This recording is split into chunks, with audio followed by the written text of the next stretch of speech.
Youth Congress പ്രവർത്തകനെ മർദ്ദിച്ചതിൽ പ്രതിഷേധിച്ച് youth Congress Malappuram ജില്ലാ committee SI നുമാന്റെ വീട്ടിലേക്ക് നടത്തിയ മാർച്ചിൽ സംഘർഷം. മലപ്പുറം ഹാജിയാർ പള്ളിയിൽ നിന്ന് ആരംഭിച്ച മാർച്ച് വീടിന് മുമ്പിൽ പോലീസ് തടഞ്ഞു.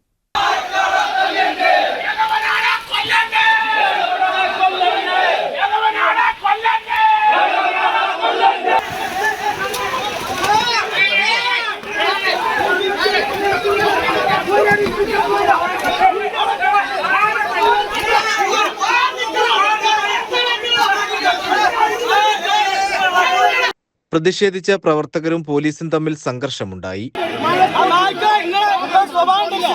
ഞങ്ങളുടെ പ്രവർത്തകർ അടിച്ചിട്ടുണ്ട്. അയാൾക്കെതിരെ നടപടി ഉണ്ടാവണം.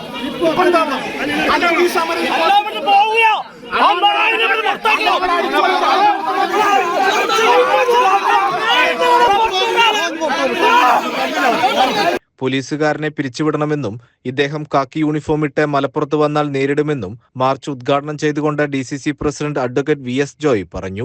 4 പോലീസ് ഉദ്യോഗസ്ഥന്മാർ, SI ന്യൂമാൻ, അതോടൊപ്പം തന്നെ CPOമാരായിട്ടുള്ള ശ്രീ ശശീന്ദ്രൻ, ശ്രീ സന്ദീപ്, ശ്രീ സജീവൻ, ഇവര് 4 പേരും ഇനി പോലീസ് സേനയിൽ ഉണ്ടാവാൻ പാടില്ല. കാക്കി യൂണിഫോം അടിച്ചു ഓടിക്കണം, അവരെ പിരിച്ചുവിടണം. സുജിത്ത് എന്ന് പറയുന്ന ഞങ്ങളുടെ സഹപ്രവർത്തകന് മാന്യമായ നഷ്ടപരിഹാരം, നികത്താൻ കഴിയാത്ത നഷ്ടമാണ്. കേൾവി ശക്തി നഷ്ടപ്പെട്ടിരിക്കുക. അദ്ദേഹത്തിന് മാന്യമായ നഷ്ടപരിഹാരം നൽകണം. ഈ പോലീസ് ഉദ്യോഗസ്ഥരെ പിരിച്ചുവിടണം.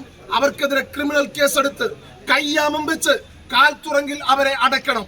അത് നിയമപരമായി നിങ്ങൾ നിവർത്തിക്കണം. മിസ്റ്റർ പിണറായി വിജയൻ, നിങ്ങൾ അതിന് തയ്യാറല്ലെങ്കിൽ നിയമം ഞങ്ങൾ കയ്യിലെടുക്കും. ഒരു തർക്കവും നിങ്ങൾക്ക് വേണ്ട.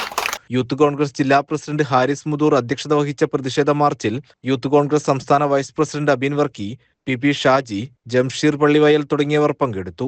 CCN മലപ്പുറം.